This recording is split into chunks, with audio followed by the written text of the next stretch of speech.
خوشحالیم که در خدمت شما هستیم در خانه معنا.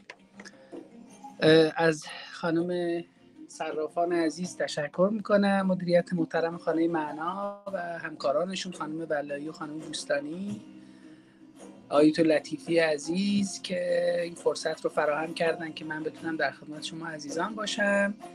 ما یه ذره‌ای نیستیم تا دوستان به ما اضافه بشن و بعدش شروع خواهیم کرد. باعث خوشحالی منم هست در خدمت شما عزیزان هستم.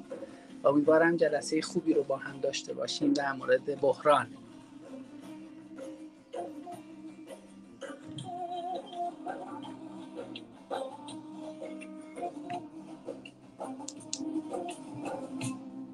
من هیچ ندانم که مرا که از اهل بهشتم یا دوزخ سلام جامی و بطی و منبتی در لب که این عرص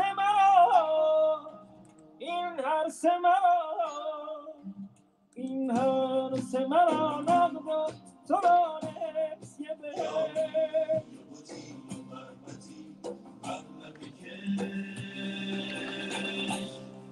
این حرس مرا نقد تو را نسیه به. ممنونم.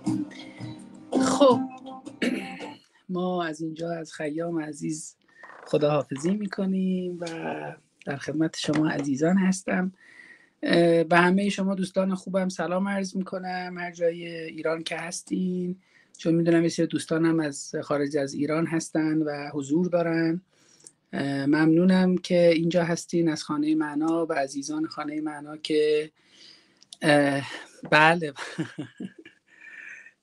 که این فضا رو فراهم کردن که ما بتونیم با هم گفتگو بکنیم. بسیار سپاسگزارم. اسم این وبینار قایقی خواهم ساخت و قراره که صحبت کنیم. من پیمان رحیمی نژاد هستم. اونایی که منو میشناسن به هر حال من افتخار آشنایی باشون دارم. اون عزیزان که من نمیشناسن هم من خودم رو معرفی میکنم. من تخصصم در روانشناسی، حیطه مطالعاتی و پژوهشی من در حیطه روانشناسی مثبت و روانشناسی اگزیستانسیال هست. در این زمینه هم مشغول پژوهش و آموزش و کارهای علمی هستم. در حال حاضر هم مدیر آزمایشگاه روانشناسی مثبت دانشگاه بهشتی هستم و در خدمت شما عزیزان هستم و همچنین مدیر کافه آگاهی با مؤسسه پنجره آگاهی و خرد که در زمینه توسعه روانشناسی مثبت علمی در ایران فعالیت میکنه و یکی از همکاران خانه معنا که در خدمت شما عزیزان هستیم امروز و قرار هست با هم دیگه گفتگو بکنیم. بقیه اطلاعات و اینا رو هم از گوگل و اینا راحت میتونیم پیدا بکنیم در آسودگی. لطف شما عزیزانه به من. آنچه که واقعیتش اینه که مبنای این جلسه شد و قرار شد که ما این جلسه رو برگزار بکنیم، بخشش برمیگرده به اتمسفری و فضایی که این روزها همه درگیرش هستیم. به هر حال ما در فضایی هستیم و در جامعه‌ای زندگی می‌کنیم که خب درگیر یک بحران، یک کالکتیو تروما تجربه کردیم همه ما و خب وقتی که یک ترومای جمعی تجربه می‌کنن، عواقب اون به واقع یکی از مسائلی است که آرام آرام پیدا میشه. در تمام پژوهش‌هایی که در رابطه با تروما در جهان انجام شده که ترجمه دقیق تروما هم روان زخم هست به قول آیت شهیدی استاد نازنین بنده، آنچه که وجود داره اینه که ما وقتی که در مورد تروما صحبت میکنیم در مورد روان زخم صحبت میکنیم. وقتی که جنگ اتفاق میفته یا زلزله به وجود میاد یا چیزهای شبیه به این به وجود میاد، آنچه که وجود داره اینه که آدم‌ها در وهله نخست به واسطه فشاری که تجربه میکنن وارد این اتمسفر و فضا میشن که به شدت درگیر اینن که خودشون رو نجات بدن. بنابراین اون رپتیلین برینه، اون مغز خزنده آدم ها فعال میشه. بنابراین ما عمدتاً توی فایت اور فلایت هستیم، آمیگدالای ما فعاله و ما خیلی به آینده فکر نمی کنیم. وقتی که خبر میاد که آتش بس شده، خبر میاد که جنگ تمام شده، خبر میاد که دیگه آرام آرام آرام اوضاع داره برمیگرده، انگار یه هفته بعد، 2 هفته بعد، 3 هفته بعد، 1 ماه بعد که هنوزم البته 1 ماه نشده، بدن ما شروع میکنه به حرف زدن. به قول آلیس میلر عزیز، بدن هرگز دروغ نمیگوید. و آدم ها خیلی وقتا بعد از این دوران ها، 20 روز، 1 ماه بعد از این ماجرای تروماهای جمعی و روان زخم‌های جمعی، دچار مشکلات بدنی میشن. خوابشون به هم میریزه، اضطرابشون بیشتر میشه، بیقراریشون بیشتر میشه، میل به پرخاشگریشون بیشتر میشه، یه جاهایی کم حوصله میشن، یه جاهایی بی خیالن، یه جاهایی با خیالن، یه جاهایی آزار دارن برای خودشون درست میکنن و درگیر این موضوعاتن و خیلی وقتا این فضا برای آدم‌ها فضای سختی است.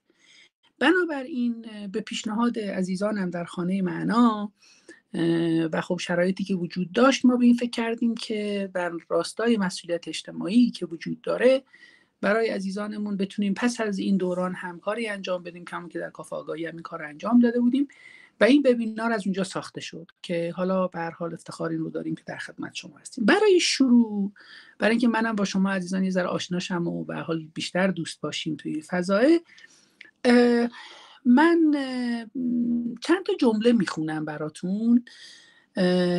جمله ها رو لطفاً یادداشت بکنین و به هم بگین که کدومش هستین. از اینجا شروع بکنیم، شاید بد نباشه. جمله 1، پس یادداشت بکنید، بعد بهم بگید کدوم. مثلا بگید جمله 1، جمله همینجا برام تایپ کنید.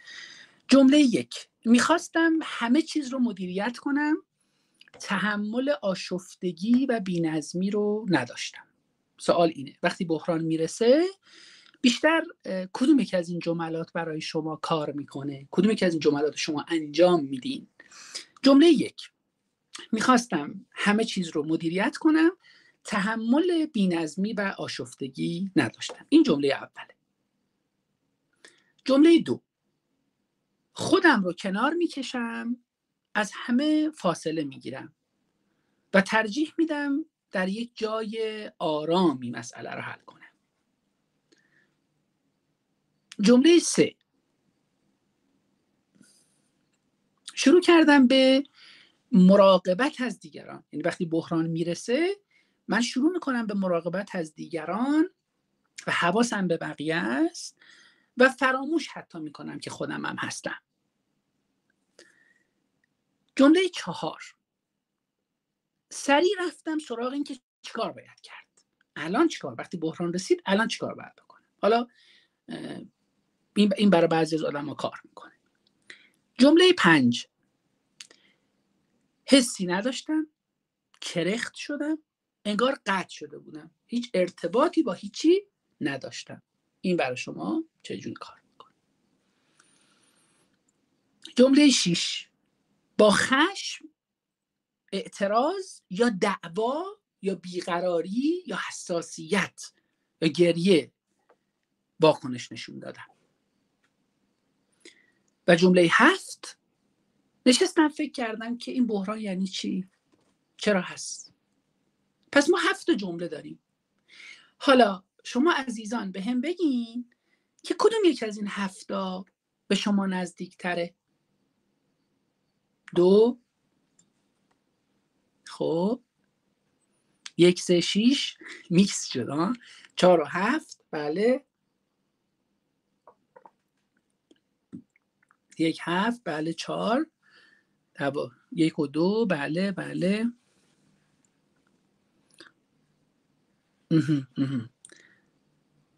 حالا باید چی میشه؟ 4. حالا باید چی کار کرد؟ میشه 4 بله.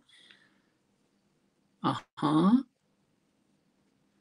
خب مرسی مرسی، بسیار خوب.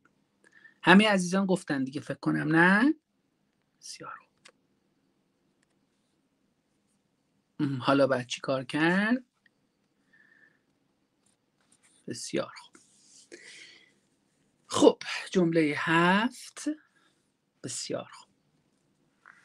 خب اولین چیزی که شاید توی واکنش ما، بله برای من اینطوری بود که هست الان لازمه برای حال خودم به عزیزم چیکار کنم. مرسی اگه عزیزان بنویسن که بعد آره مرسی، بقیه عزیزانم بگن که من یه جا کامل توضیح بدم، خیلی خوب میشه. خب بسیار عالی، من منتظر نظر بقیه عزیزانم هستم که بعد توضیحاتمو خدمتتون بدم. بسیار خوب. آها، مدیریت احوالات، بله جمله 3. بسیار خوب، آره بسیار عالی. خب برای اینکه 7 سلام ما یک سوالی پرسیدیم از عزیزانی که تازه دارن وارد میشن.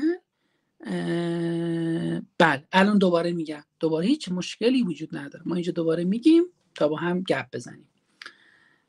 سوالم این بود که وقتی بحران میرسه شما شبیه کدوم جمله عمل میکنی؟ جمله 1 میخواستم همه چیز رو مدیریت کنم، تحمل بی‌نظمی و آشفتگی نداشتم. جمله 2 خودم رو کنار کشیدم، از همه فاصله گرفتم. جمله 3 شروع کردم به مراقبت از دیگران، فراموش کردم خودم هم هستم، حواسم به بقیه بود. جمله 4 سریع رفتم سراغ چه کار باید کرد، چه کار باید کردن. جمله 5 حسی نداشتم، کرخت شدم، انگار قطع شده بودم، انگار ارتباطم با همه چی قطع شده. جمله 6 با خشم، اعتراض، دعوا، بی‌حوصلگی و گریه واکنش نشون دادم. و جمله 7 نشستم فکر کردم که این بحران یعنی چی. این 7 جمله است. حالا من از شما عزیزان خواستم که شما وقتی بحران میرسه شما کدوم جمله رو انتخاب میکنین؟ کدوم یکی از این جمله ها رو انتخاب میکنین؟ 1 دونه، 2 تا، هر چی که باشه به ما بگین. بسیار عالی، خیلی هم خوب، خیلی هم خوب، خیلی هم ممنونم. آها چی کار باید کرد؟ 4 میشه، جمله 4. بسیار خوب. خب اگر بخوام از همینجا در مورد بحران صحبت بکنم، این جوابایی که شما عزیزان به من دادین تیپ شناسی واکنش آدم ها به بحران هاست در دنیا. آدمایی که جمله 1 رو به کار بردن آدمای کنترلگرن. آدمایی که جمله 2 براشون مهمه کاراکترهای اجتنابی و دورشوندن. آدمایی که جمله 3 رو به کار میبرن آدمای دلسوز و پرمسئولیتن، یعنی با مسئولیت پذیری یه ذره فاصله دارن، یعنی از مسئولیت پذیری عبور میکنن. آدمایی که جمله 4 رو انتخاب میکنن قهرمانای عملگران.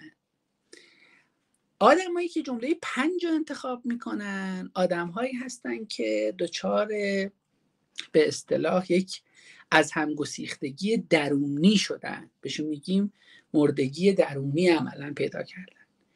آدمایی که جمله 6 رو انتخاب کردن تیپ فریادگرن و آدمهایی که جمله 7 رو انتخاب کردن تیپ افراد معناسازن. برای همین وقتی که شما وارد بحران میشین یکی از این تیپ ها یا میکسی از این تیپ ها به اصطلاح برای ما کار میکنه. حالا اینو برای خودتون میگم، حالا چون تایمم کمه 1 ساعت بیشتر نیست و میخوام با هم حرف بزنیم، اینو بعدا خودتون ادامه این به اصطلاح تمرین رو با خودتون داشته باشین. بخش دوم این تمرین اینه اگه این بخشی که انتخاب کردین یه بخشی از شخصیت شما بود، مثلا اگر شما یه کسی بودین که مثلا مشفق و دلسوز بودین یا کنترلگر بودین یا عملگرا بودین یا فریادگر بودین یا هر کدوم از اینا، جمله‌ام اینه که ظاهر یا لحنش چه شکلیه، یعنی بهش کاراکتر بدین. آیا هنوز تو زندگی من فعال این بخش؟ آیا بهش اعتماد دارم به این بخش وجودم که این مدلیه یا میخوام باهاش مذاکره کنم؟ یکی از چیزایی که آدم‌ها توی بحران همیشه درگیرش هستن چون وارد فضایی میشن که اون فضای اونها نیست و ناآشناست، خیلی وقتا تو بحران نمیتونن از امکانات درونیشون استفاده بکنن. برای همین میرن سراغ تنظیماتی که از قبل شدن، به قول ما اون مغز قدیمشون فعال میشه، دچار بدتنظیمی هیجانی میشن.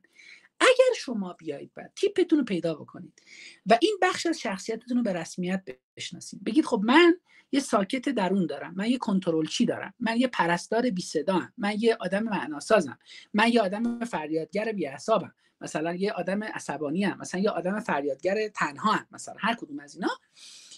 وقتی ظاهر یا لحنش چه شکلیه برای شما، وقتی که احساس میکنید که هنوز تو زندگیتون فعاله، آیا بهش اعتماد دارید، میخواید باش مذاکره بکنید و چرا هست، یه چیزی این بخش رو تو وجود شما نگه داشته.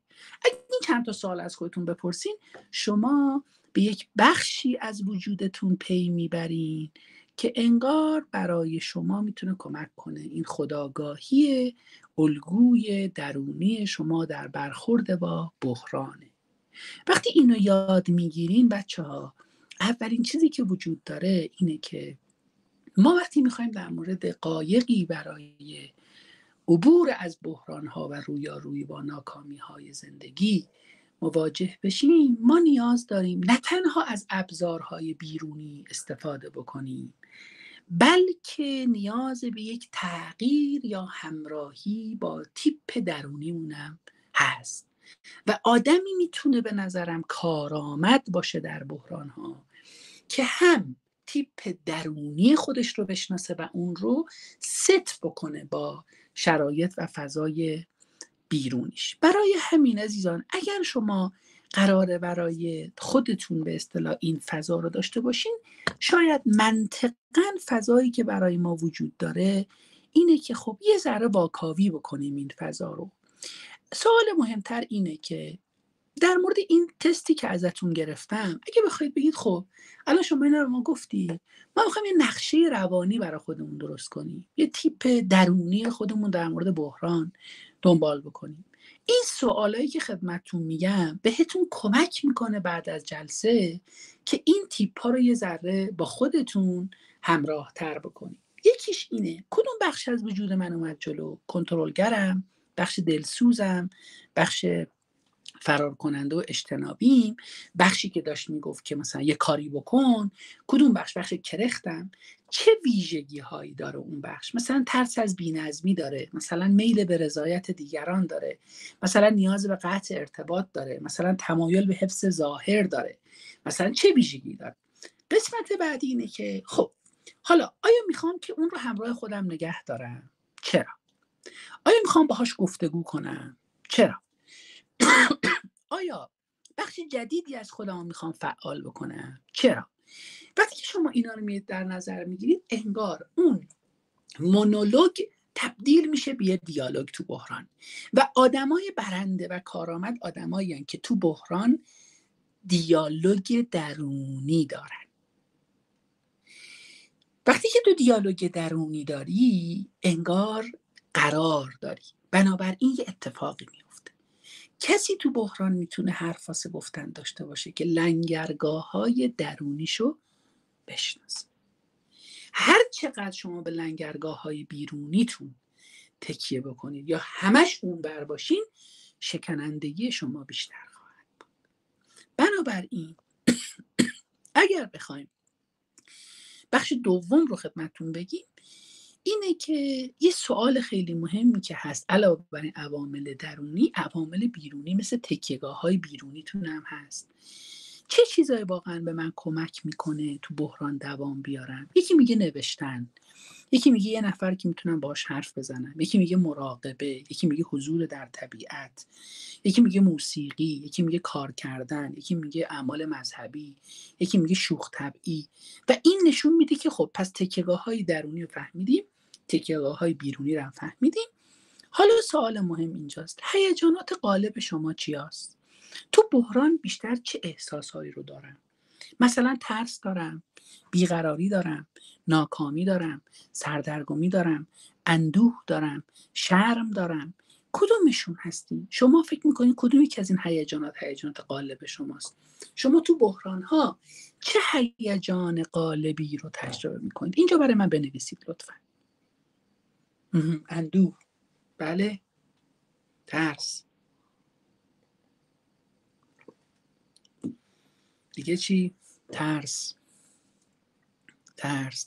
بله، هیجان، اندوه، ترس، ابهام، استرس، ترس، بیقراری، اضطراب و بیقراری، مشاهده‌گر، ترس و اضطراب، خشم.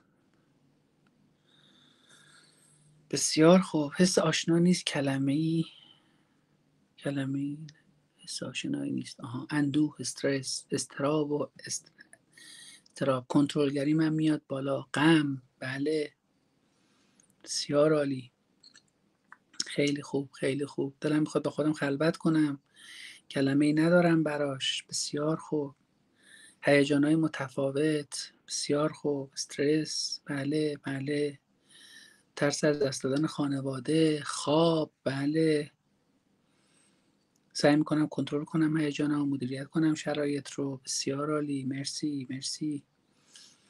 خب یکی از چیزایی که خیلی مهمه توی این نقشه اینه که یه سوال از خودتون بپرسین، اونم اینه که با کدوم هیجان‌ها هنوز نجنگیدم و در حال فرار ازشون هستم. ما وقتی که وارد بحران میشیم با سیلابی از هیجان‌ها مواجه میشیم. برای همین آدم‌هایی که میتونن برای هیجاناتشون یک فضایی رو ایجاد بکنن، یعنی چی؟ یعنی یاد میگیرن که در مواجهه با هیجاناتشون به جای جنگیدن با هیجاناتشون، به جایی که این سیلاب رو جلوش بایستن، بهش فضا میدن که توی زندگیشون جاری باشه. این آدم‌هایی هستن که میتونه کار کنن. حالا خیلی جالبه، نوروساینتیست‌ها یه حرف جالبی میزنن، میگن وقتی که شما تو موقعیت بحران هستین، قسمتی از مغز شما که این بحران رو داره اداره میکنه آمیگدالای شماست. آمیگدالا کارش چیه؟ فایت اور فلایته، یعنی میگه یا بجنگ یا فرار کن، و بنابراین ما تو این دوتا حرکت میکنیم. برای همین وقتی شما توی بحران هستید، حالتتون یه حالت آدمی است که انگار میخواد بجنگه، انگار یه جای ایستاده و میخواد بجنگه و اون فضا رو داشته باشه. بنابراین اونجا شما خیلی خوب فکر نمی‌کنید. نمیتونی بگی نه من خیلی خفن فکر میکنم. نه اینکه امکان پذیر نباشه ها، نیاز به مهارت و تمرین داره. وقتی که شما توی آمیگدالاتون هستین و فایت اور فلایت کار میکنه، میگه کی تو میتونی آمیگدالا رو از فایت اور فلایت بیاری بیرون و بتونی روش کار بکنی؟ زمانی که شما روش اسم میذاری. بنابراین یکی از درسای دیگه‌مون اینه، وقتی تو بحران خانوادگی، بحران کاری، بحران جنگ، بحران دوستی، بحران این، بحران اون، هر بحرانی که خدا رو شکر به هر حال در فضای اجتماعی ما هم کم نیست، وقتی تو بحرانم یکی از کاراتون اسم گذاشتن روی هیجاناتتون. چرا؟ وقتی اسم میذاری روی هیجان، آمیگدال دستور میده، میگه ببین اسمش غمه، اسمش خشمه، اسمش شرمه، اسمش ترسه، اسمش اضطرابه، اسمش هیجانه، اسمش نمیدونم ملاله، اسمش اینه. یه اسم میذاره روش. بعد چه اتفاقی میفته؟ تا وقتی که آمیگدالا فعاله و فایت اور فلایت فعاله، قشر پیشانی شما که مسئولیت تحلیل اطلاعات رو در مغز به عهده داره، پریفرونتال، اونجا کار نمیکنه. وقتی که شما میای اسم میذاری رو هیجانت، انگار مجوز میدی، در باز میشه. پریفرونتال میگه سلام علیکم، بده به من اینو تا من بتونم برای تحلیل بکنم. و شما انگار تازه اونجا از اون کلپس هیجانی میای پایین. بنابراین اسم گذاری روی هیجان یکی از موضوعات به شدت مهم ما برای زمانهای بحرانه. حالا سوال مهم اینه، وقتی که شما میرین سراغ این که خب مثلا من این فضا رو دارم یا این تجربه رو دارم و اینها، خب من وارد بحران شدم، سوال اساسی اینه چجوری من بحران رو بفهمم؟ الان تو بحرانم، شرایطم بحرانیه، چیکار باید بکنم؟ بذارید اول یه ذره با هم همسوشیم. بحران وقتی رخ میده که نقشه های ذهنی ما دیگه کار نمیکنه. به بیان دیگری، زمانی که نظام معنابخشی ما، یعنی باورهای ما، انتظارات ما، مهارت‌های ما، مایندست ها یا مدل‌های ذهنی ما برای درک و مدیریت زندگی از هم میپاشه یا ناکارآمد میشه، به قول گیلفورد و جیمز و امثال هم، اینجا بحران میاد. بحران یعنی گسست ناگهانی توی پایداری روایی و معنایی ما، زمانی که آدم‌ها با یه موقعیتی مواجه میشن که پاسخهای قبلیشون برای مواجهه با اون بی اثرن. چرا ما هممون تو جنگ حالمون بده؟ چرا الان حالمون بده؟ چون دچار یه اگزیستانشیال ساسپنشن شدیم، دچار یک تعلیق اگزیستانشیال شدیم. یعنی چی؟ یعنی من یه چیزی میدونستم الان کار نمیکنه. برنامه‌ریزی بلد بودم، الان رو چی برنامه‌ریزی بکنم؟ هیجانم رو میتونستم مدیریت کنم، الان چیکار کنم؟ میتونستم برای پولم برنامه‌ریزی کنم، الان نمیتونم پولو مدیریت کنم. میتونستم در مورد آب تصمیم بگیرم، الان نمیتونم. میتونستم در مورد سفرام تصمیم بگیرم، هواپیما چی میشه؟ نیست. این میشه بحران. حالا بعضی از آدما میان مشکل و بحران یکی میکنن. از سه منظر بحران کرایسیس با مثلا پرابلم تفاوت داره، مشکل با بحران تفاوت داره. چیه مشکل؟ یعنی ماهیت مشکل. ماهیت به لحاظ ماهیتی مشکل قابل پیش بینیه، حل شدنیه با ابزارهای موجود. بحران پیش بینی ناپذیره، گسست در ساختارهای شناختی و عاطفی ایجاد میکنه. تو میگی که میگم خب یه کاری بکن، میگی نمیدونم. خب یه داستانی چیکار کنم؟ دلم خواهم من بخوابم، حال ندارم. پس این میشه بحران. ماهیتی تفاوت مشکل و بحران اینجاست. به لحاظ راه حلی مشکل با فکر، با منطق، با کمک بیرونی معمولا حل میشه. بحران نیاز به تغییر عمیق در نگرش، معنا و حتی گاهی هویت ما داره. به لحاظ شدت مشکل فشار روانی قابل مدیریته، اما بحران اضطراب یا ناتوانی در عملکرد روزمره داره. پس ما فهمیدیم بحران و مشکل با هم فرق میکنن. بعضی وقتا ما گیر میکنیم تو بحران، میگم من مشکلی دارم. نه عزیزم، تو چرا بحرانی عملاً مشکل به بازسازی، اگه بخوام جمع بندی کنم یه تیکه رو، اینه شاید برای عزیزان این باشه که مشکل به بازسازی بیرونی نیاز داره، بحران به بازسازی درونی.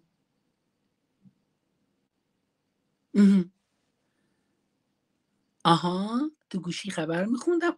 آفرین، های درست میگی. در ظاهر شاید تو به قول تو آروم بودی، اما اضطرابه انگار تو رو وادار میکرد. اما دقیقاً وقتی که ما اضطراب داریم، اضطراب خود داره به اون پیغام میده. یه اضطراب پیغام داره میگه نمیتونم تمرکز کنم. چرا؟ چون ترسه وجود داره. بحران هم واقعاً کاملا درست میگین. پس ببینید وقتی بحران، اگر عزیزانم تو این دوران 12 روز و پس از اون به هم ریختگیاتون زیاده، یعنی شما دچار مشکل نیستین، شما هنوز بحران زده اید، هنوز تروماتایزید. یکی از کارهای خیلی مهم اینه که حتما با درمانگرتون ارتباطتون رو حفظ کنید، به یه جایی وصل باشید که بتونید تو اون بحران، اگر همه چیز به هم ریخته است، یه جایی باشه که شما بهش وصلید، یه گروهی، کلاسی بودید، هر جایی بودید، این فضا رو داشته باشید. چرا بحران ها اجتناب ناپذیرن؟ ببینید زندگی چون پیوسته در حال تغییره، بحران بخشی از چرخه طبیعی تحول انسانیه. آدم‌ها تو مراحل مختلف با بحران‌های مختلفی مواجهن. بحران معنا دارن، بحران نقش دارن، بحران هویت دارن. گاهی اوقات بحران از بیرون میاد، مثل مرگ عزیزان، مثل از دست دادن شغل. اما گاهی اوقات هم بحران درونی است، مثل پوچی، مثل ناکامی. احساس ناکامی وجودی دارم من. مثلا احساس میکنم که آره کاملا آفرین نگین درست میگی. این یعنی چی؟ این یعنی من هنوز یه بخشی از مغزم اونجاست، هنوز تو مغزم هست، هنوز ترسه نخوابیده. شاید شرایط بیرونی درسته اما انگار هنوز اونجا. برای همین بچه‌ها بحران یعنی توقف اجباری، نه لزوما سقوط. فرصتیه برای بازنویسی مسیر، نه نشونه شکست. پس اگر قراره تو این فضا پیش بریم، خب حالا سوال مهم، ما میتونیم به این مسئله نگاه بکنیم، به این ماجرا نگاه بکنیم که چرا بعضی از آدما تو بحران رشد میکنن، بعضی دیگه فرو میریزن. و سوالی دیگه، بعضی میگفتن نه ما حل فلان اینجوری خوبیم اوکی اینا. چرا این اتفاق میفته؟ دو دسته عامل وجود داره. یه سری عوامل هستن که عواملی هستن که بهشون عوامل محافظ روانی، یعنی بهشون میگیم پروتکتیو فاکتورها، که عمدتاً اینا عوامل محافظن برای ما و یه سری الگوهای ذهنی ناکارم. پس اگه براتون سوال شده چرا برادرتون، چرا خواهرتون، چرا همسرتون، چرا دوستتون، چرا همکارتون، یکی مثلا تو خانواده یه نفر فرو ریخت تو بحران جنگ و بعدش یکی رشد کرد، چرا؟ به این دو دسته عامل ربط داره. خب این به این دو دسته عملا ربط داره. و خب چه اتفاقی میفته؟ اتفاقی که میفته اینه که ببینید چیزی که ما باهاش مواجهیم اینه، بعضی از آدما عوامل دو تا عامل اصلی داریم برای اینکه آدما فرو میریزن یا رشد میکنن. یه سری عوامل محافظ روانی، یه سری الگوهای آسیبزا و ناکارآمد. چرا بعضی از آدما تو بحران رشد میکنن؟ اون سایکولوژیکال پروتکتیو فاکتورها چیاست؟ اون فاکتورهایی که این وسط وجود داره چیاست؟ اون رزیلنسی مثلا ریسورس ها چیاست؟ میگه آدما از بحران عبور میکنن و حتی رشد میکنن. چرا؟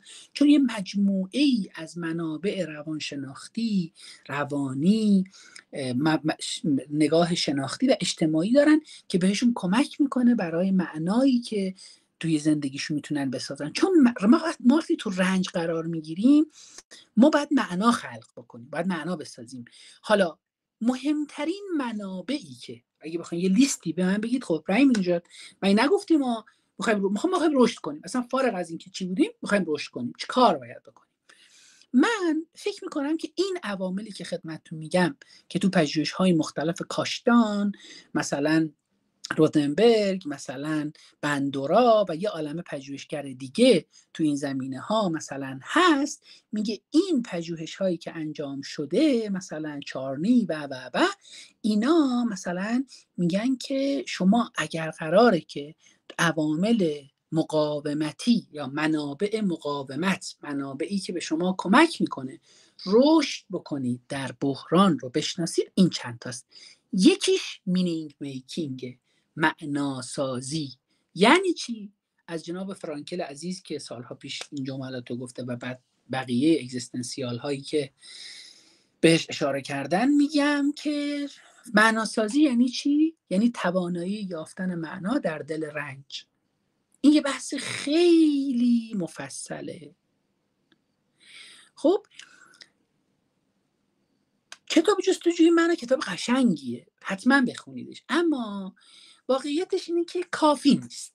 به نظرم کتابای خیلی دیگه‌ای باید بخونیم. مثلا باز یکی از کتابایی که شاید به نظرم تو این زمین به شما کمک می‌کنه، کتابی رو من ترجمه کردم به نام شجاعت رنج کشیدن، The Courage to the Suffer، که انتشارات اسبار اون کتاب رو چاپ کرده، که اون هم از نگاه روانشناسی مثبت اگزیستانسیال خانم و آقای بنتونگرن این کتاب رو نوشتن، که اون هم با همین روی کرده معنا درمانی و روانشناسی مثبت اگزیستانسیال و روانشناسی اگزیستانسیال اومده اون رو دنبال کرده و خب مثلا اون فضا رو حداقل داره. برای همین اونجا شما باید مدل درست. پس توانایی یافتن معنا در دل رنج یعنی تو بتوانی بفهمی که چرا دارم رنج میکشم، یعنی سامان، کوهرنس پیدا بکنی، سامان پیدا بکنی.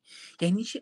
من سامانم ریخته به هم، زندگیم خراب شده، چرا این اتفاق افتاد؟ چرا این اتفاق برای من ایجاد شد؟ اصلا کجا اومد؟ چرا این مسئله هست؟ این قسمت دوم که اهمیت ماجرا، اصلا من مهمم، من برای کی مهمم، چه کسی برای من این مسئله داشت؟ و سومیش هدفه، که اونجا میگه این سه عاملی هستن که به شما کمک میکنن در معناسازی.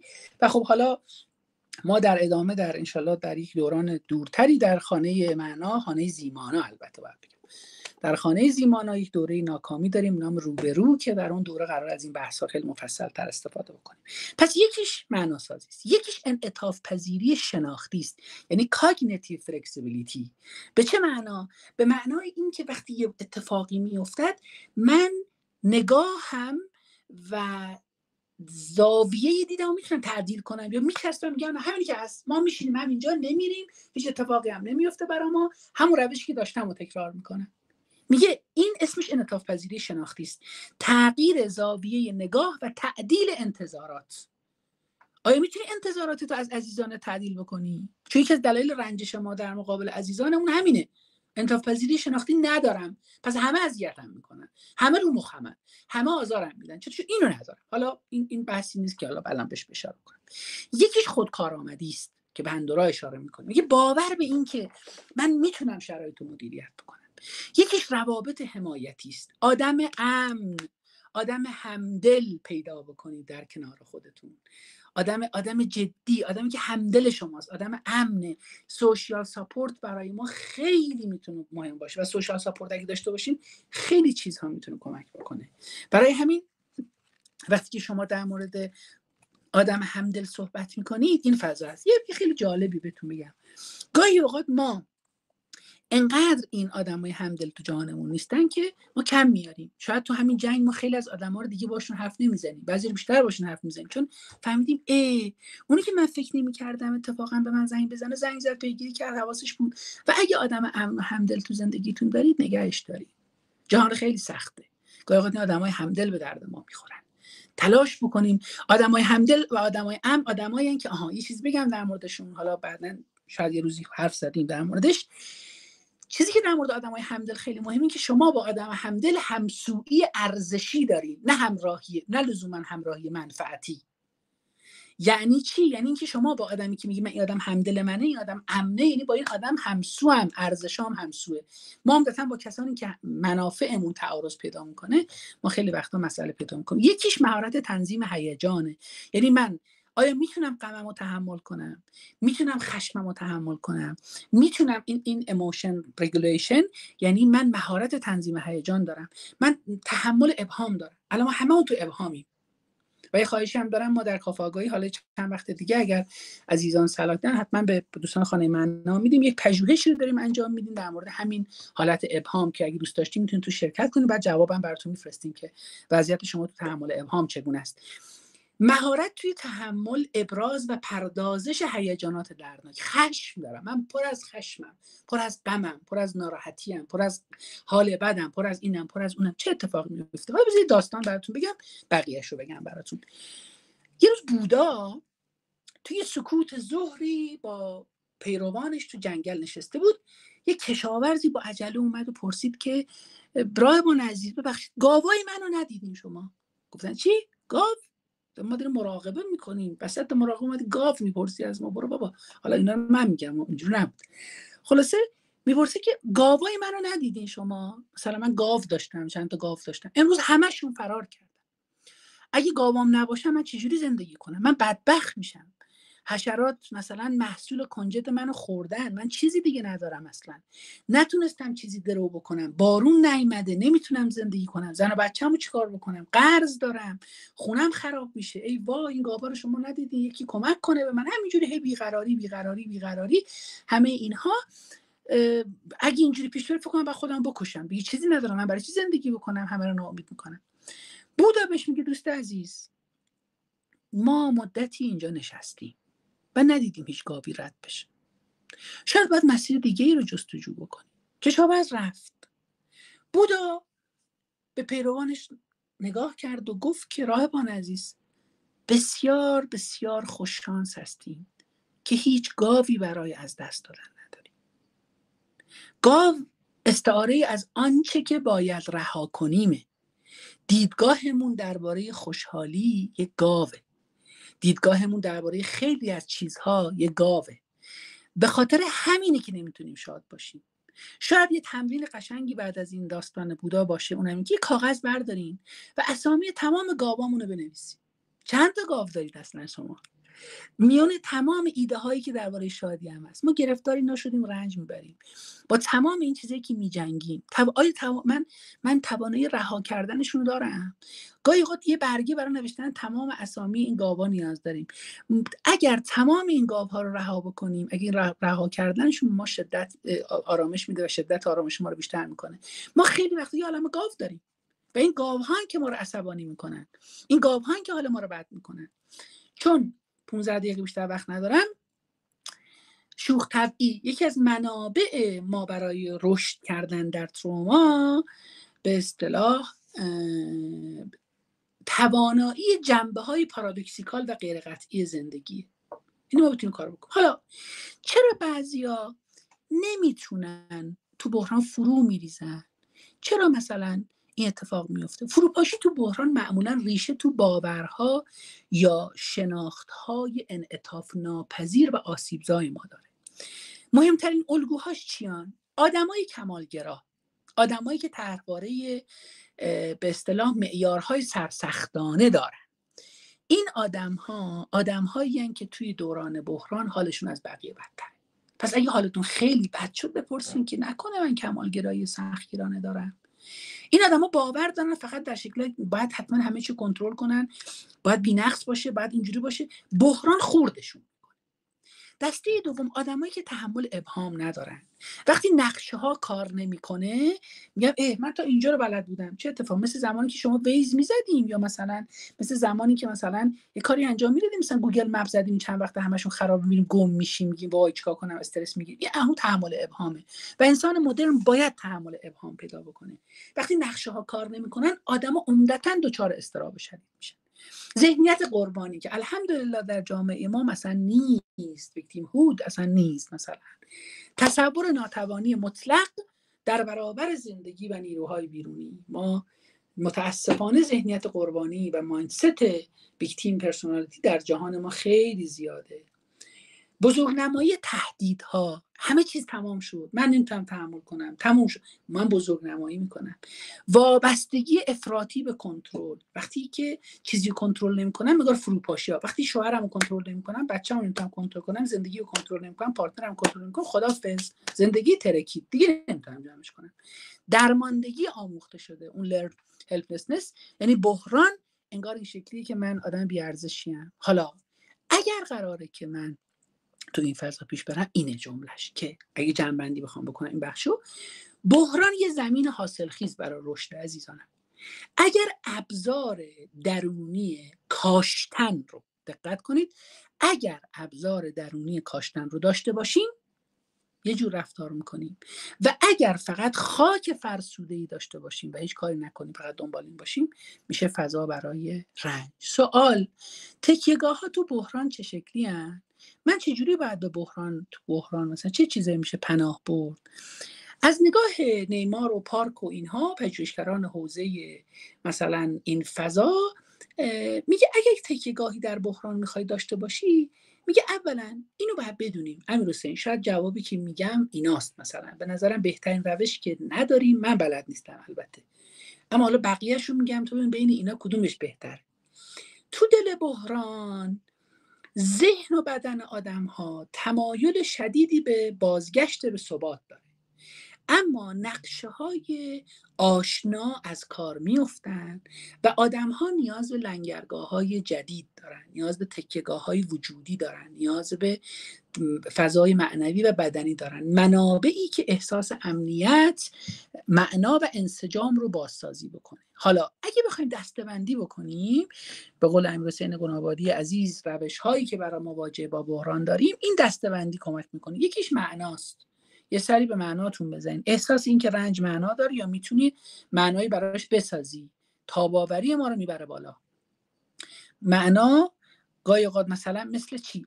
اگه چه دارم درد میکشم، اما شاید این درده یه روزی یه کمکی بهم بکنه و بفهممش. دوم، روابط انسانی، حضور انسانهای امن و پذیرنده از مهمترین تکیه‌گاه هاست. قدرش رو بدونید، نه برای حل مسئله مشکل من حل کن مشکل، نه، برای تحمل مشترک رنج و حضور بدون قضاوت.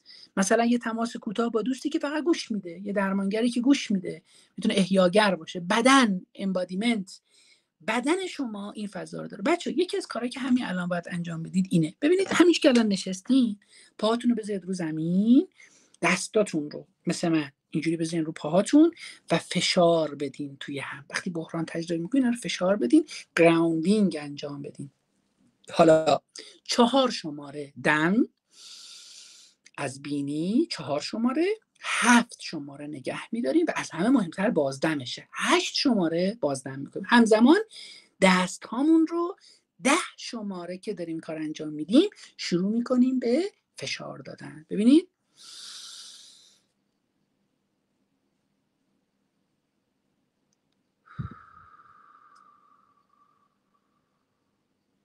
دوباره اینو انجام میدیم.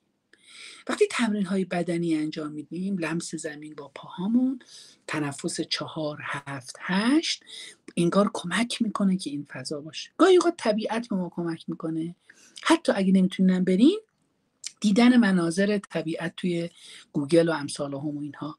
یکی دیگه سکوته. کسی میتونه، حالا بعدا انشالله در دوره روبرو مفصل حرف میزنم این رو، که کسی میتونه حرف زدن بجا رو بلد باشه که سکوت بجا رو یاد گرفته باشه. پس خلوت یعنی فضایی برای شنیدن صدای درون و وضوح تدریجی. ما متاسفانه در دوره‌ای هستیم که رو نداریم و مفهوم اسلونس از همینجاست. سکوت الزاما نبود صدا نیست، بلکه توقف واکنش‌های افراطی ما به زندگیه. این میشه سکوت. یعنی اگه تو یکی چیز میگفت میپریدی، حرف میزدی، داد میزدی، این کارو میکردم، یه ذره قرار بگیر. هیچ این سکوت رفتاری و بازگشت به بودن.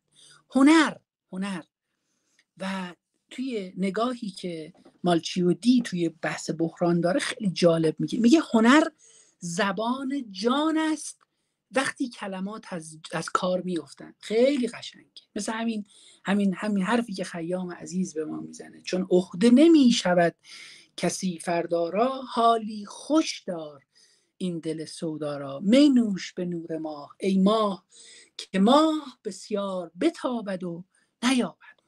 این حرف خیام عزیز زیبای دوست داشتنی فرهیخته ماست در بدترین دوران این آب و خاک، چون ایران سرزمین بیقراری بوده است، در تاریخش همیشه این بوده.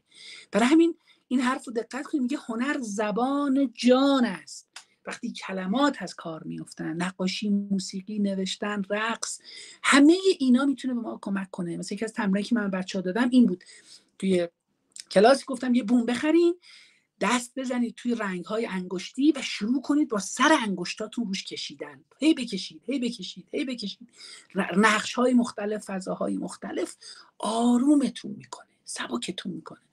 و یکیش هم ایمان به باورهای متعالی است. مثلا که گاهی اوقات بعضی از آدم‌ها به خداوند باور دارن، شاید مذهبی هم نباشن، اما ایمان دارن به زندگی، به طبیعت، به عشق. برای همین چیزی که دارم، یه سوال میخوام ازتون بپرسم و بعدم یه جمع‌بندی بکنم.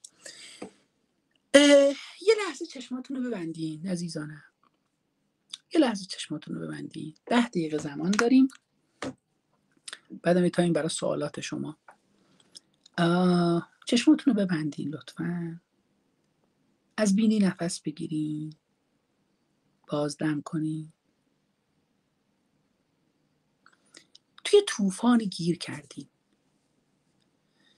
هیچ چیز انگار ثابت نیست. وقتی نگاه میکنی انگار توی قایقی هستی وسط آب. این قایقه رو که پیدا میکنی انگار یه چیزی توی شما تکون میخوره. چه چیزی؟ حالا که این تصورش میکنی، چه چیزی؟ چه کسی؟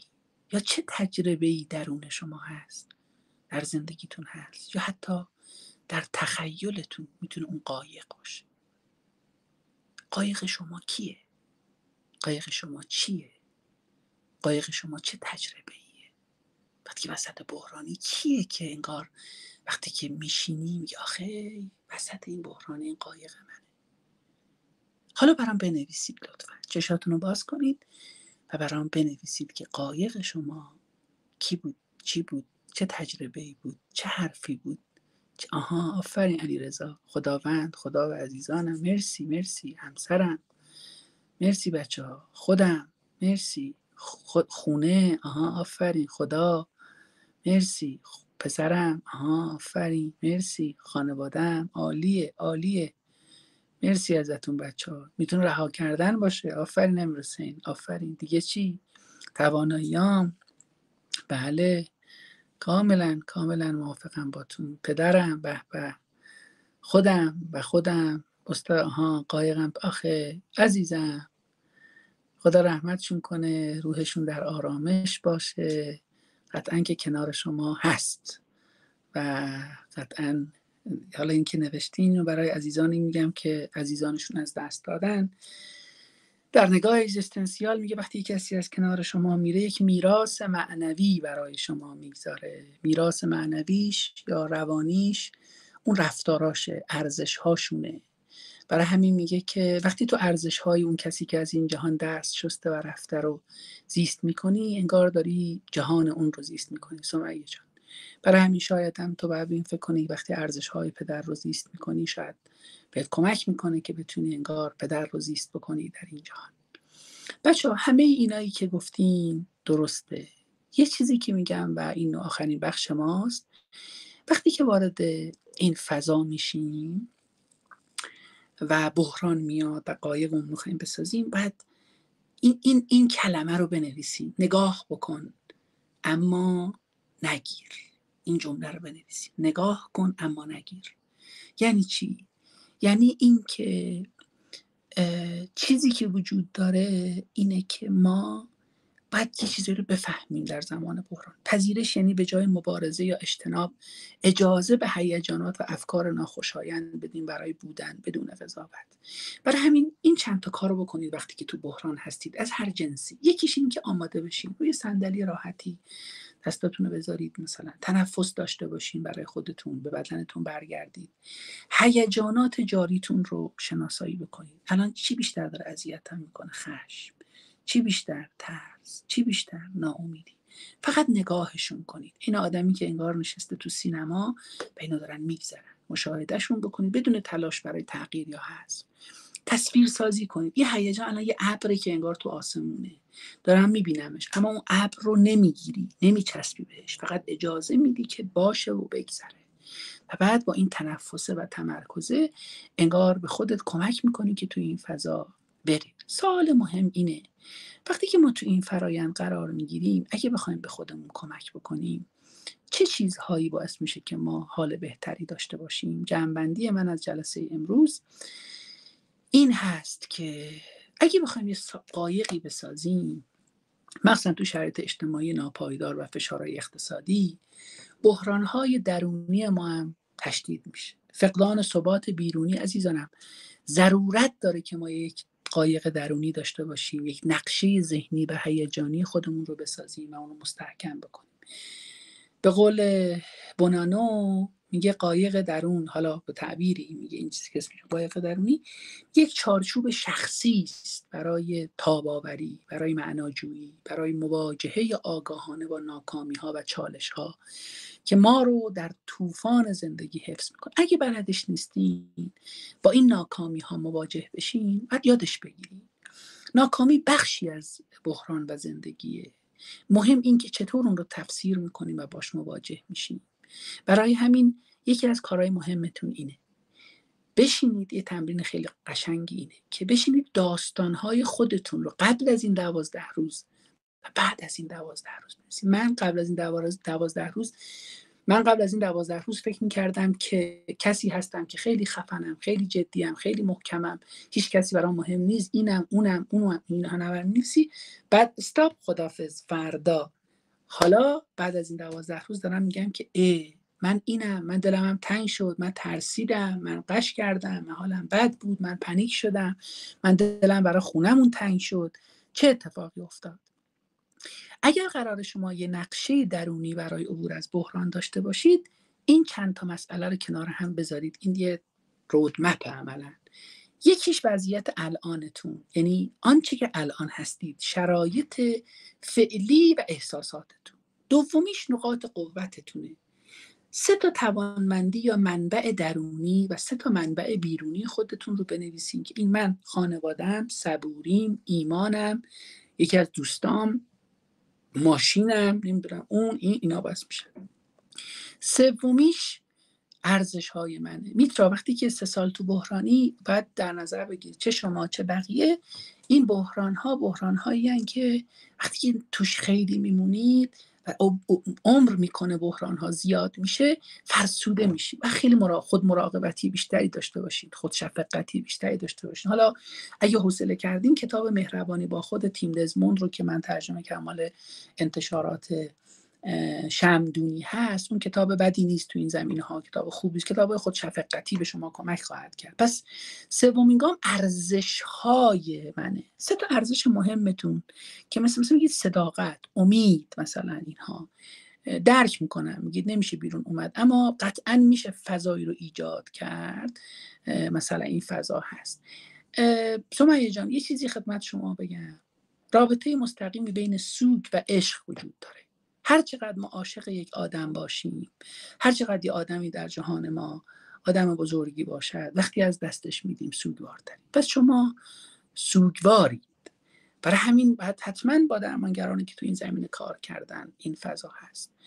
قطعا هم این امیدی که میگی میترا امیدی الکی نیست. میدونی چرا میگم؟ به خاطر اینکه تو باید به این فکر کنی که این بحرانه چرا هست، چرا تمام نمیشه، چیا داره نگهش میداره، چیا نمیذاره تو بیای بیرون. گاهی اوقات اصلا باید یه کاری تو بکنی، یه کاری باید دیگری بکنه. نمیدونم، به هر حال من مسئله شما رو نمیدونم، برای همینم هست. این کتابم که نسیم گرایلی عزیز نوشته به نظرم کتاب خوبی است، بهش نگاه بکنید. گام چهارم قدم‌های کوچکه، یعنی 3 تا کار کوچیک. پس وقتی می‌خوایم نقشه داشته باشیم، قدم‌های کوچک، 3 تا کار کوچیک و عملی که میتونیم همین هفته انجام بدیم. مثلا این با دوستم گفتگو میکنم. گام پنجم مواجهه با ناکامی است. یعنی چی؟ یعنی من جمله کوتاه می‌نویسم و مثلا شروع میکنم برای خودم نوشتم که ناکامی بخشی از مسیر من. وقتی چند تا بحران پشت هم اتفاق میفته، اولین چیزی که وجود داره باید نفس کشیدن رو تجربه بکنی و این نفس کشیدن هست. و دوستان عزیزی که بحران دارن که این بحران تمام نشده، حتما باید با یه درمانگر حضوری، نه آنلاین، حتی به اصطلاح یک درمانگر حضوری که هر جلسه برن باهاش صحبت کنن، حضوری گپ بزنن، حرف بزنن، خشمشون رو بگن، غمشون رو بگن، مسائلشون رو باید حتما داشته باشن. این نکات میشن اون قسمتی که باعث میشه شما این فضا رو داشته باشین. قطع به یقین تو فضایی که ما هستیم، فضای اجتماعی،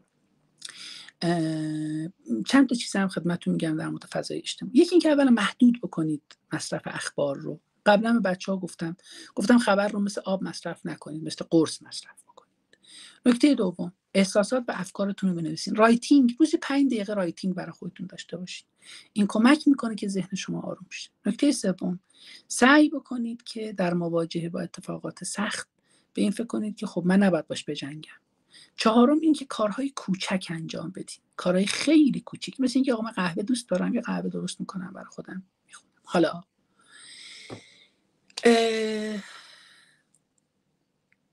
نفس کشیدن یادمون بیاد وقتی تو بحرانی، مثلا اینجاست که تو داری نفس میکشی اما به اصطلاح باید به این فکر کنین که من باید قرار بگیرم. شاید مسئله ما بعضی وقتی که خیلی دست و پا میزنیم باید یاد بگیریم دست و پا نزنیم و تقلا نکنیم. حالا همینجوری که الان هستین عزیزانم، لطفاً چشماتون رو ببندین. این آخرین بخش گفتگوی من با شماست.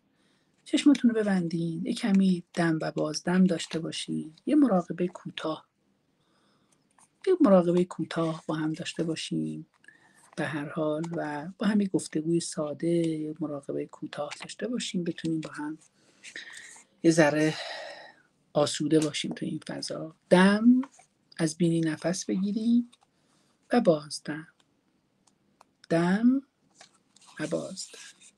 همینجوری که آروم هستین چشماتون رو ببندین، دم و بازدم،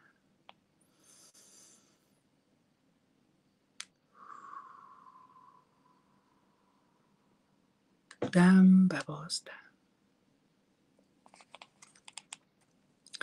اجازه بده بدنت رها باشه و از دم و بازدمت آگاه باش. از تماس زمین با بدنت و بازدم آگاه باش.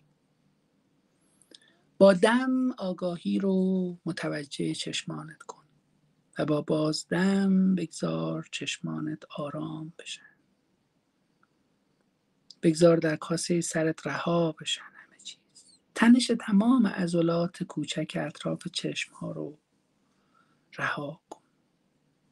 انگار با دم و بازدم این فضا رو برای خودت داری تجربه میکنی. حالا وقتی که داری این کار انجام میدی، این دم و بازدمه، این بالا و پایین رفتن شکمت موقع دم و بازدم و لطفاً بهش توجه کن. با تمام بدنت ارتباط بگیر. حالا با دم که دارید این دم رو تجربه میکنید، آگاهی رو به سمت چشمانت بیار. توجهتون رو به چشمان بستتون نگه دارید و با بازدم بگذارید چشمای شما آروم باشه. بگذارین تو کاسه سرتون رها باشن. تنش عضلات کوچک اطراف چشمتون رو رها کنید. چشم‌ها به تو اجازه دادن بهشتی از شکل‌ها و رنگ‌ها رو ببینی. یک عالم تصویر به تو دادن. به اونها اجازه استراحت بده. اجازه بده که چشمات استراحت کنن. و یادت نره که این چشم‌های تو هستن که دریچه جهانه. انگار به شما داره کمک میکنه. برای چشم‌هاتون عشق و سپاسگزاری و قدردانی بفرستید. با دم آگاهی رو متوجه دهانتون بکنید و با بازدم اجازه بدید دهانتون آرام بشه. تنش اطراف دهانتون رو رها کنید. لب‌های شما مثل گلبرگ‌های گلن. هر انسانی انگار گلبرگ‌های گلی رو در صورتش داره. بگذارین لبخندی آرام بر لبان شما بشکوفه. لبخند زدن تنش صدها عضله صورت رو کاهش میده. احساس بکنید که تنش گونه ها، فک و گلوی شما هی کم میشه. با دم آگاهی رو به شونه هامون میبریم و با بازدم شونه هامون رو راحت میکنیم. بگذارین روی زمین رها باشن. بگذارید تمام تنش ها و بارهای آشفته، تمام بارهای انباشته شده روی دوشتون درون زمین جاری بشن. تو چیزای زیادی رو با شونه هات حمل کردی و همین الان هم داری حمل میکنی. الان همچنان که به اونها توجه میکنی اجازه بده که شونه هات آسوده باشن.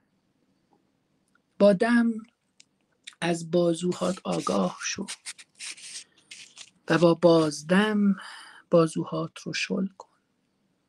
بگذار روی زمین رها بشن. بازوها، آرنج، ساعدها، مچها، کف دستها و تمام عضلات کوچک انگشتانت رو آسوده کن. اگه لازمه برای کمک به آرامش عضلاتت انگشتانت رو کمی حرکت بده و دم و بازدم داشته باش. با دم آگاهی رو متوجه قلبت کن و با بازدم بگذار آرام باشه قلبت. خیلی وقته که از قلبت غفلت کردی و با سبک کار غذا خوردن، اضطراب‌ها، استرس‌ها، اتفاقاتی که برامون افتاده باعث فشار به قلبمون شدی. قلب ما روز و شب برای ما میتپه. با آگاهی و شفقت قلبتون رو در آغوش بگیرید، در حالی که باهاش آشتی دارین و ازش مراقبت کنید. با دم آگاهی رو متوجه پاهاتون کنید. با بازدم بگذارید آسوده و وانهاده باشن. تمام تنش پاها، رانها، زانوها، ساقها، مچها، کف پا، انگشتها و عضلات کوچک انگشتها رو رها کن. شاید بخوای کمی انگشتها رو برای کمک به آرامششون حرکت بدی. ایرادی نداره، حرکتشون بدی.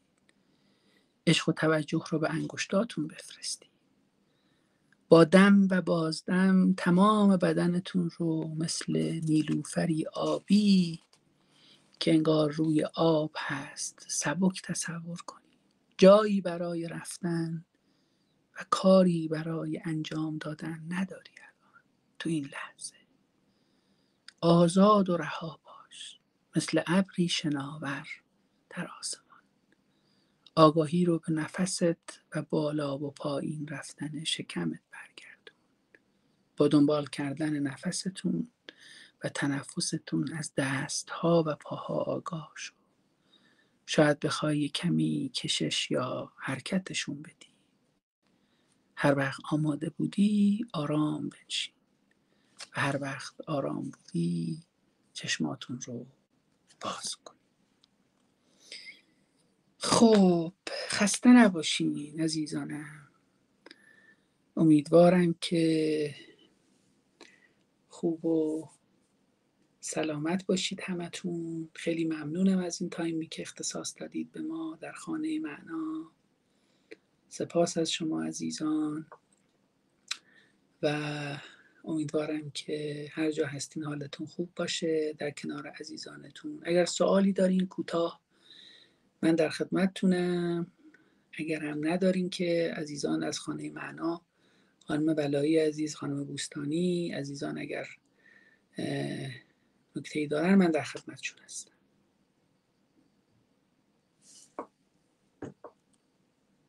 ممنون از شما. مرسی که حضور داشتین. مرسی که حضور داشتید و بودین. سپاس از شما عزیزان. خانم بلایی من در خدمتتونم. اگر نکته‌ای دارین بفرمایید.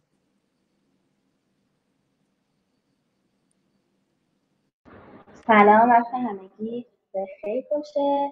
سپاس استاد، خیلی وبینار و جلسه خوبی رو باهاتون داشتیم. سلامت باشید. در کنارمون حضور داشتیم. ممنون میشم اگر دوستان سوالی دارن بفرمایند تا استاد پاسخ‌ها رو بدیم و بعد هم یه پرزنتی برای دوره روبرو داشته باشیم.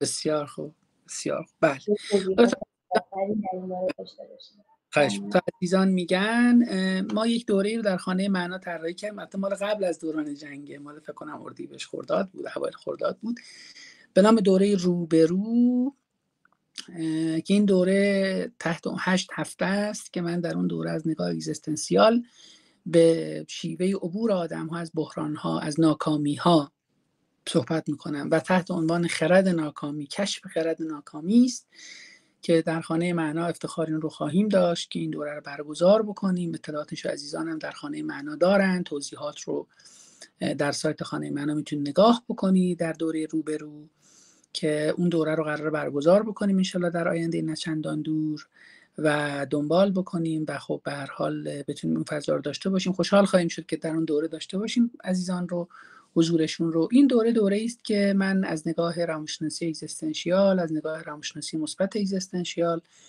و از نگاه فلسفه و ادبیات به موضوع ناکامی در زندگی میپردازیم و در 8 هفته یک سفری خواهیم داشت به مواجهه با ناکامی و کشف خرد ناکامی که اطلاعات دقیقش رو خانم بلایی و خانم بوستانی عزیز در خانه معنا دارن. بعداً میتونید از عزیزان ما اطلاعات بیشتر بگیرید. میترای عزیز از بحران 3 ساله یک راه کلیدی بفرمایید. من فکر میکنم که اگر آدم ها در یک بحرانی باقی میمانند و در یک فضا هستند دلایل گوناگونی دارد. یکیش اینه که گاهی اوقات اون بحرانه یه چیزایی تو زندگی ما هست که نگهش میداره اما اون چیزها آشکار نیستن.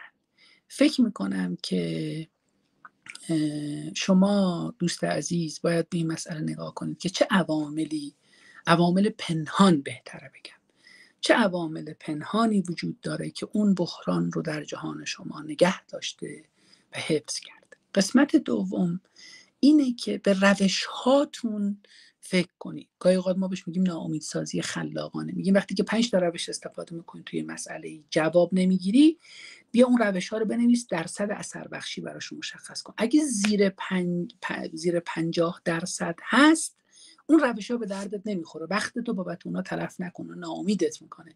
روش های جدید خواهی خواست. برای همین اگه اینا رو انجام بدید وقت شاید به نظرم کمک میکنه. دیدم نوشته بودید که درمانگر و اینها رو هم نوشته بودید. حالا همکاران ما قطعا همکاران شایسته و دقیقی خواهیم داشت و داریم. پیدا بکنید قطعا همسفری رو در این زمین که باهاتون کوک باشه و بتونید باهاش پیش برید. ان که در سلامتی باشین. خیلی ممنونم عزیزانم، خیلی خوشحال شدم. مرسی از خانه معنا، از سرکار خانم صرافان عزیز که همیشه دغدغه‌مندن و همیشه فضا ایجاد میکنن و آقای مهندس که واقعا لطف دارن و توی این فضا هستن. از دوستان خوبم در خانه معنا، خانم بلایی و خانم بوستانی و تیم آیتی خانه معنا تشکر میکنم برای ساختن این فضایی که ایجاد شد. امیدوارم هر جا هستین در شادی و سلامتی و آسودگی باشین. حواستون به همدیگه باشه، حواسمون به همدیگه باشه و به قول بیدل عزیز که میگه که اگر قراره که در این جهان زیست بکنیم، حداقل با همه سختی‌ها و آسودگی‌هاش گاهی اوقات میتونیم با دیدن همدیگه و دادن آرامش به همدیگه احساس بهتر و بیشتری ایجاد بکنیم. ایشالا که خوب باشین، سلامت باشین هر جا که هستین. بسیار خوش گذشت در کنار شما و امیدوارم مطالب امروز برای شما عزیزان کار بکنه. موفق باشین، عصر و شب خوبی داشته باشین. خدا نگهدار.